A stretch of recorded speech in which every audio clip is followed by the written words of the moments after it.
$10 million has been stolen from buyers. This is the IPRO Realty scandal. These two guys, Rui Alves and Fidel Colucci, are accused of misuse or stealing up to $17 million in deposits and commissions from consumers, funneling it to their own personal accounts, family members, and a series of companies.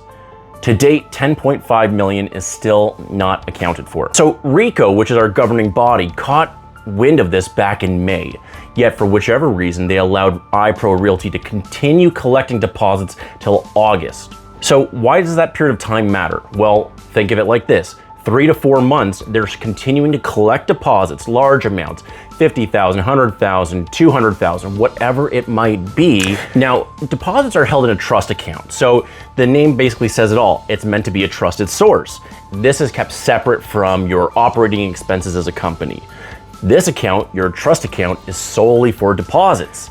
It was found out that these guys were taking money from that to operate the business, for all of their offices, and pay for things like cottage renovations, 12 checks to his wife for, I think it was $46,000 each one. There's quite a few expenses that would not be permitted in a trust account. So clearly, if you knew about this in May as a buyer, you never would have allowed your agent or any agent to provide your hard-earned deposit to this brokerage. However, because RICO did not take action, they were still collecting them. In August, a private deal was struck with RICO and the IPRO Realty guys. No charges were filed, no arrests made. Consumers were basically screwed out of it. Here's where it gets a bit more scandalous. Rui Alves, he was one of the 9 elected board members of RICO back in 2019. It is alleged, or perhaps suspected, that he may have had relationships to help assist with a more favorable resolution. Okay, so to date, there's still $10 million missing, and it affected over $700 million of real estate. You gotta picture this. Buyers have lost their deposits, right?